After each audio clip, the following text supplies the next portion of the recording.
Hello everyone, welcome back to my channel. After that illness, Mr. Hone returned to work as if nothing had happened.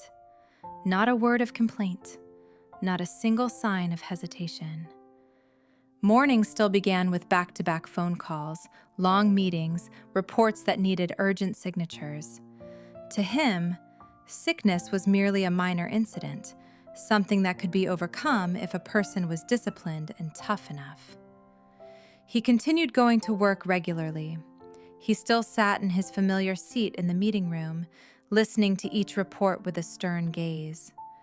But only those sitting nearby noticed it. His hand was no longer as steady when holding the stack of documents. His fingers trembled slightly, very subtly, like a signal he himself refused to acknowledge.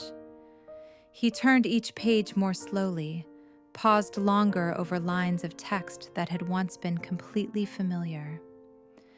In the middle of a meeting, a sudden dry cough cut through the formal atmosphere. Mr. Hone turned his face away, raised a hand to cover his mouth, trying to suppress it. A few concerned glances were exchanged. One employee quietly suggested postponing the meeting, saying that his health had not fully recovered yet. He simply waved it off, his voice firm, leaving no room for discussion. "I'm fine. Let's continue." There was no irritation in his tone, only the long-ingrained habit of a man who had never allowed himself to slow down.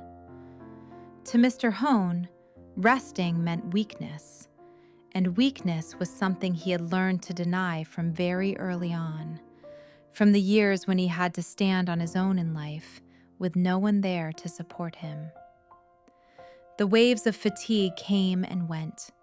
He brushed them aside, just as he had brushed aside so many other sensations of his own. For him, as long as the work kept running, everything else could be put aside. Mr. Hone returned to the hospital on an otherwise unremarkable morning. Not out of worry and not out of fear, simply for a follow-up appointment, a routine to complete so he could feel reassured and return to his familiar work rhythm.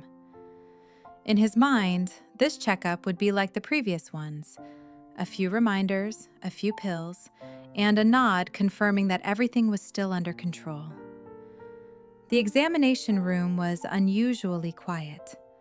White lights reflected off the clean, cold walls. Mr. Hone sat upright on the chair, his hands resting neatly on his thighs, the posture of a man accustomed to facing every situation with composure. As the doctor reviewed the results, Mr. Hone did not ask many questions. He simply waited, his gaze drifting toward the clock, as if countless tasks were still waiting for him outside. But this time, the doctor did not speak gently. His voice was slow and clear, without evasion. Mr. Hone listened to every sentence, every word, and gradually realized that this was not like before. The doctor said that if he continued working at such intensity, his body would not be able to endure it. Not just brief spells of fatigue, but unpredictable consequences, things that could happen at any moment without warning. "You need real rest," the doctor said. "Not just a few days off before returning to the same routine." The words fell into the quiet room, heavier than Mr. Hone had expected. By habit, he was about to object, to say that he was fine, that work could not be abandoned, that he was used to living this way. But this time, those words did not come out right away. He remained silent. The silence lasted longer than usual. He stared into the empty space ahead, where the letters on the test results had begun to blur. In that moment, he did not think about work, nor about meeting schedules. There was only a vague, hard-to-name feeling, as if someone had gently touched a door he had kept tightly locked for many years. There are warnings that only become frightening when we begin to realize that we are no longer young. Mr. Hone said nothing more. He only nodded very slightly, a nod that was not quite agreement, but no longer the firm denial it once would have been. And in that brief moment, he understood that this time, his body could no longer be so easily ignored by sheer will alone. That afternoon passed more slowly than usual. Mrs. Huyen got ready to go to the market, as she did every day. She asked Mr. Hone if there was anything else he needed her to buy. He shook his head and replied briefly. The door closed behind her, the lock turned softly once, and then all the familiar sounds seemed to dissolve, leaving the house feeling larger, quieter, and strangely empty. Mr. Hone remained alone in the room. No meetings, no ringing phone, no one calling for his decision. The wall clock ticked steadily, each beat so clear that he suddenly realized how long it had been since he had truly heard that sound. In the past, he was rarely home at this hour. Sometimes he was at the office, sometimes entertaining clients, sometimes on long business trips. To him, the house had only been a place to return to, change clothes, eat a quick meal, and leave again. He had never taken the time to notice its silence. Now, forced to stay, that silence became heavy. Mr. Hone looked around the familiar room. Everything was still there. The old sofa, the bookshelf, the family photograph on the wall.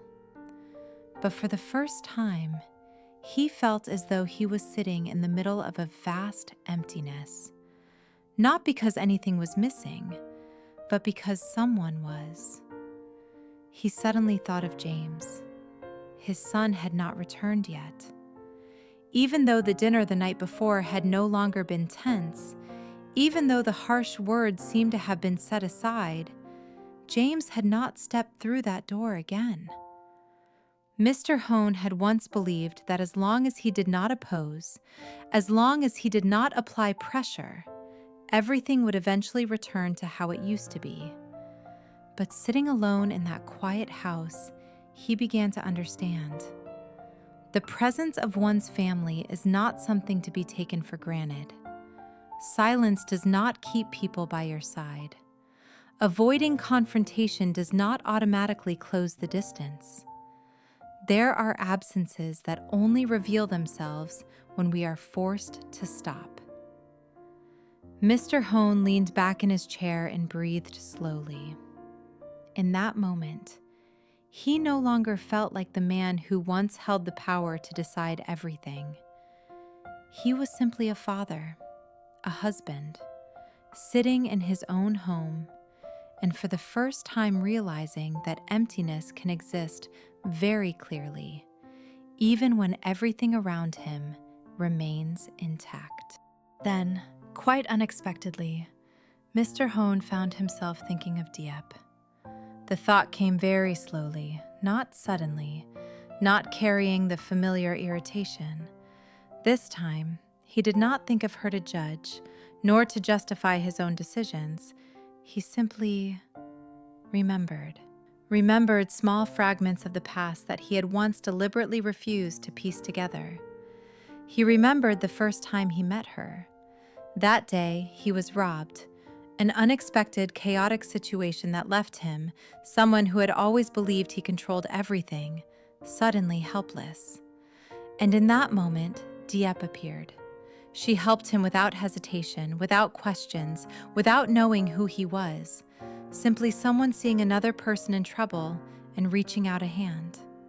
When it was over, she left quickly, leaving behind nothing but a feeling he could not quite name. Then there were the later encounters. Diep always kept just enough distance, polite, measured. She did not act familiar, nor did she try to please. She spoke little, listened more. Her gaze was always calm, not evasive, but never pleading either. Mr. Hone had once thought that was cleverness. Now, thinking back, he suddenly realized Perhaps it was simply self-respect. He remembered the times he had taken out money. It was the method he had used his entire life to solve problems. Money to smooth things over, money to end things. But Diep did not accept it. She did not argue, did not raise her voice, did not show hurt. She simply refused, quietly, with an attitude that was very clear, very steady. At the time, it irritated him. Now, that feeling returned, no longer anger, but a deep, unsettling uncertainty. And then, he remembered the time she came to visit him in the hospital. No flowers, no long expressions of concern, no intrusion. She simply stood there, asked after him just enough, her voice gentle, her eyes free of scrutiny, as if she had come not to be acknowledged, but simply to know that he was all right. Those memories began to connect, slowly, piece by piece. And in that long stretch of silence, Mr. Hone suddenly realized he had never once asked who she truly was, yet had been quick to conclude that she was not worthy. Those memories did not crash over him violently, nor did they force him to collapse, but they stayed, quietly, persistently, like an unease he could not shake off. For the first time, Mr. Hone allowed himself to consider a possibility he had always avoided before. Perhaps he had been wrong. Not wrong in one specific decision, and not wrong simply because he had opposed James, but wrong in the way he had looked at a person, through prejudice and position alone. Wrong in the fact that he had never taken the time to understand, yet had been quick to reject. That thought unsettled him. It was unfamiliar, uncomfortable. Yet he was still not ready to say anything out loud, not ready to admit his mistake, and even less ready to apologize. All his life, Mr. Hone had been used to the role of decision-maker, the one who defined right and wrong. Admitting that he had been mistaken felt like crossing a boundary he had never prepared himself to face. He stood up and walked to the window. Outside, the familiar street was still busy with people passing by. Everything continued to function normally, as if nothing had changed. But inside him, something had begun to slip out of its old orbit. He asked himself, if he had misjudged Diep, how many other things in this life had he also misjudged? How many relationships had he once taken for granted, only to realize their value after distance had already formed? There was no immediate answer to that question. And perhaps Mr. Hone was not truly ready for one. He only knew that from that moment on, he was no longer at ease with himself as before. The things he had once believed to be certain now felt fragile. The judgments that had once seemed solid began to tremble slightly. There are mistakes that do not hurt us right away, but leave us unable to find peace within ourselves. And it was that very unrest, small, quiet, yet persistent, that marked the first time in his life that Mr. Hone stood before a change, without knowing how he would move forward. The afternoon faded very slowly. The familiar sound of keys echoed at the front door. Mrs. Huyn returned from the market, carrying bags of groceries, her face gentle and calm as always. She called Mr. Huan's name, asked if he was tired, if he wanted to eat earlier than usual. The old daily rhythm seemed to return intact, and yet something was no longer the same. At dinner, he ate more slowly. He did not hold his phone. He did not sneak glances at documents. He listened more, even though Mrs. Huyn was only talking about very small things: the price of vegetables that day, a traffic jam on the road, an acquaintance asking about James. things he used to half listen to or abandon midway through. When Mrs. Huyn mentioned James, he did not frown. He did not react. He paused for a moment, then nodded very slightly. After the meal, she cleaned up in the kitchen. Mr. Huyn did not go up to his study as he usually did. He remained in the living room, the yellow light falling on the wall where an old family photograph hung. James stood in the middle, his smile still very young. Beside him was Mrs. Huyn, and there was Mr. Huyn himself, stern, distant, as if always standing a step behind.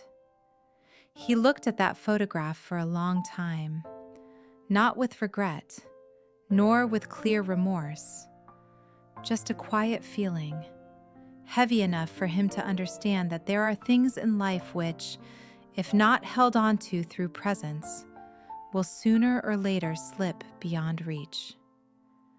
Outside, the wind stirred softly. He stood up and opened the window to let in fresh air. The cool breeze rushed in, carrying a pleasant sensation he had not paid attention to in a long time. Mr. Huyn had not changed. He had not apologized. He had not called James to come home. But for the first time, he was no longer certain that he was right.